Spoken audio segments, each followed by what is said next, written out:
আসসালামু আলাইকুম। আমার বাসা কুসুমদিন নেয়ার মালন্দি গ্রাম। ও, আপনি কি 1971 সালের মুক্তিযুদ্ধটা হয়েছিল সেটা কি আপনি সরাসরি দেখছিলেন? হ্যাঁ, সরাসরি দেখছি।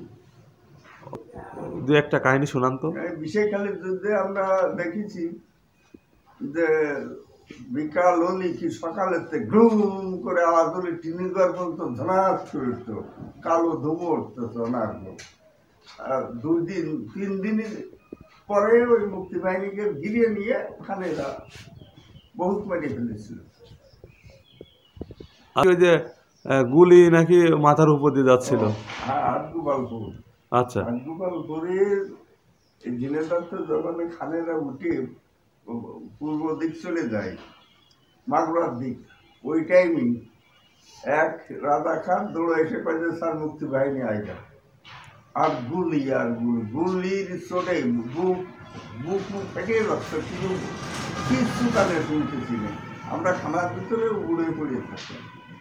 ওই যেখানে হচ্ছে যে এই গুলিগুলিটা হচ্ছিল আপনি খানার ভিতরে, সেটা ওই গ্রামের নামটা কি? আটগুবালপুর গ্রাম হচ্ছে পশ্চিম মালন্দি গ্রাম, ওনতে 5 মাইল দূরি। ওই 5 মাইল দূরে যে আপনারা গর্তের ভিতরে পলাচ্ছিলেন? ওই জায়গায় আমাদের ব্যবসা বাণিজ্য বা গড় উদ্যম আছে, এখনো আছে। ওইখানে পলাইছিলেন? হ্যাঁ। ও আচ্ছা আচ্ছা। তাহলে এতক্ষণ শুনছিলেন আসলে আমাদের এক চাচার গল্প। 1971 সালে যে যুদ্ধ হয়েছিল সেই যুদ্ধের চাক্ষুষ প্রমাণ কিন্তু মানে যারা যুদ্ধ করছিল ওদের সাথে সহযোগিতা করছিলেন কি, বা সরাসরি যুদ্ধ করছিলেন কিনা? না, সরাসরি আমি যুদ্ধ করিনি, তবে সহযোগিতায় ছিলাম। টাকার খাদ্য মাথায় এনে নিয়ে আগে দিচ্ছি, তারপরে যে কোনো একটু খবরে আমার মাধ্যমে অথচ মুক্তিবাহিনীর কার্ডও আমার রতন ডাক্তার দিছিল, কিন্তু আমি এই কার্ডটা লাই দিলাম না, এ কি আছে। তা তখন ওইটা বললো আমাদের ব্যাগ নিয়ে তো যে তোমার তো কিছু দিতে পারলাম না, তো সারের একটা লাইসেন্স করেছেন বা সারের লাইসেন্সের খুব এই চাহিদা অভাব, সার বেশি বিক্রি হতো না, তারপর একটা সারের লাইসেন্স করে চোখে দেখতে পারি তার বাটায় দিচ্ছি। ও আচ্ছা। টিকেরি দোয়াকুলোর ভিতরে আপনাদের গ্রাম? হ্যাঁ, ওই সাইডে টিকেরি আর মালন্দি আর পাশাপাশি নলদা, ফুরসুন্দি ইউনিয়ন। কুসুমদি। আর এই চাচাটি হচ্ছে যে এই মুক্তিযুদ্ধ করেনি, কিন্তু সহযোদ্ধা বলা চলে, বিভিন্নভাবে এই মুক্তিযোদ্ধাদের সহযোগিতা করেছেন, তাই তো চাচা? হ্যাঁ, তো এখনো পর্যন্ত কোনো সহযোগিতা আসলে পায় নাই। তার কার্ডটা দুর্ভাগ্য যে তার কার্ডটা দিছিল। কে দিছিল আপনার কার্ডটা? রতন ডাক্তার। আমাদের ইউনিয়নের মেন ছিল রতন ডাক্তার। রওশন ডাক্তার কি মুক্তিযোদ্ধা ছিল?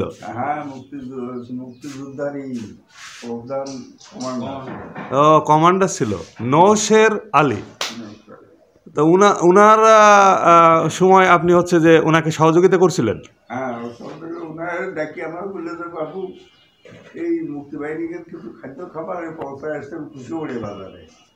তা আমি গ্রামের 30 কেজি মতো চাল ওই খুশি করে খালে ছিল না। আচ্ছা।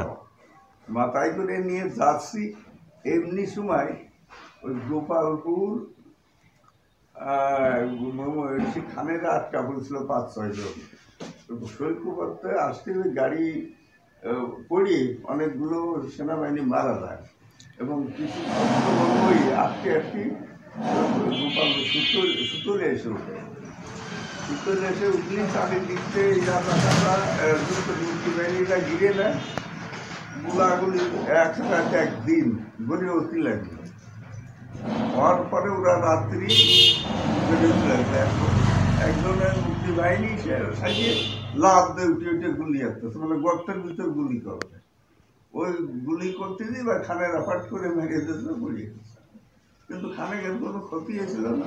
ওরা আমাদের গ্রামের পরে চলতে অনেক এই মুক্তিবাহিনী যারা গুলি করতে করতে গেলে ওরা ভ্রুক্ষেপ করিল না, আর পিছু লেগে গেল।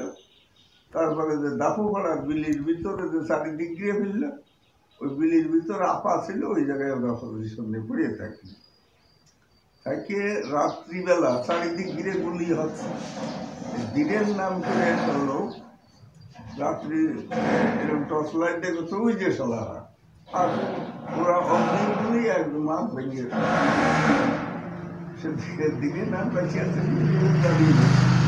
ও ওই সময় ধীরেন নামের একজন ছিল, ওনার এই সাহসিকতা দেখাইছিলেন। হ্যাঁ, ও আচ্ছা, এরকম টর্চ লাইট মানে দেখাচ্ছে ওই যে খানেরা, আর সাথে সাথে খানেরা গুলি গেছে, আর রাতে ঠিক লাইট ভেঙে হ্যাঁ কেলোর দেবারে চলে গেছে গুলি। হ্যাঁ, বেঁচে গেছিল না? তো দেখতে পাচ্ছেন আসলে নিজের কানেই শুনলেন আপনারা সবাই, উনি হচ্ছে যে বীর মুক্তিযোদ্ধাদের সহকারী, ওনাকেও ওই সহকারী মুক্তিযোদ্ধা আমরা ধরে নেব। উনি চাক্ষুষ প্রমাণ এবং নিজেই মুক্তিযোদ্ধা, মানে যুদ্ধ দেখেছেন। উনি বলতেছেন যে মাথার উপর দিয়ে নাকি গুলি চলে যেত, আমরা গর্তের ভিতরে পলাতাম, তাই তো? ও, তো চাচাটির নাম আবারও বলে দিচ্ছি, ওনার বাসা হচ্ছে যে ঝিনাইদহ থানা ফুরসুন্দি ইউনিয়ন এবং গ্রামের নাম মারুন্দি।